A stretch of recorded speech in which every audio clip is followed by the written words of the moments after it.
আমরা যে 17 বছর যে কষ্ট করেছি, যে আন্দোলন মিছিল করেছি, তার আজকে একটি সনদস্বরূপ সার্টিফিকেট আমাদের, যে আমরা সদস্যপদ পেতে যাচ্ছি, এটা অনেক গর্বের অহংকার। এবং সেই জন্যই তারুণ্যের অহংকার তারেক রহমান আমাদের ভারপ্রাপ্ত চেয়ারম্যান বুঝেছে নেতা কর্মীদের স্বীকৃতি এটা, যে আমরা 17 বছর আন্দোলন মিছিল মিটিং নিয়ে আমরা পথে প্রান্তরে বেরিয়েছি।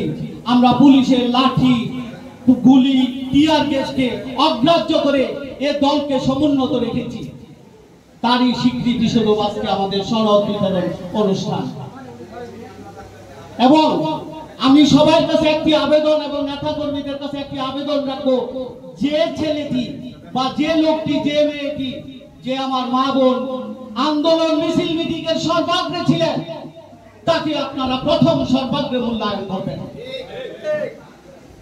যারা আমাদের জন্য অক্লান্ত পরিশ্রম করে গেছেন, পর্দার অন্তরালে আমাদের আত্মীয় স্বজন, আমাদের পরিবার পরিজন, তাদেরকে আপনারা মূল্যায়ন করবেন।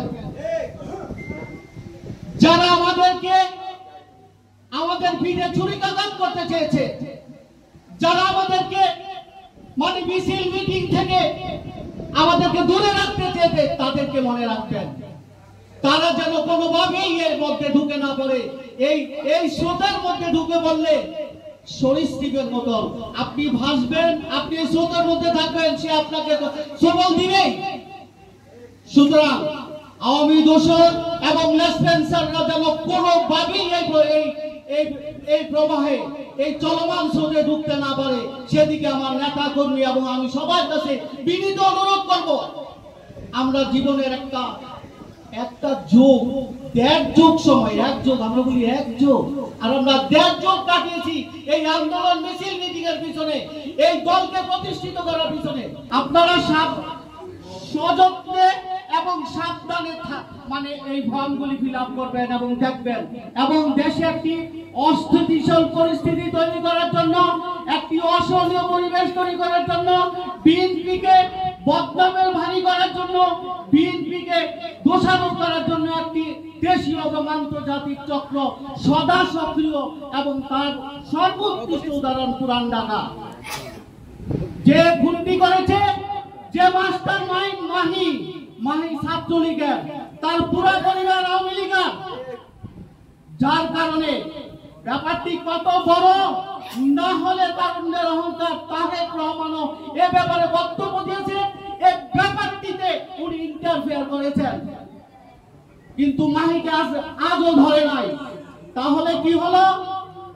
দেশীয় চক্রান্ত, রাষ্ট্রীয় চক্রান্ত এবং আন্তর্জাতিক চক্রান্ত।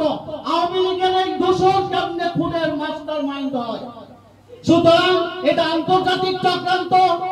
2 দিন আগে খুন হয়েছে, 2 দিন পরে এসে এটা জনসমক্ষে রয়েছে। এতদিনের মধ্যে স্ক্রিপ্ট রেডি হয়েছে, সমস্ত কিছু রেডি হয়েছে, কিভাবে কে কথা বলবো, কোন ভাষায় কথা বলবো, কিভাবে কথা বলবো।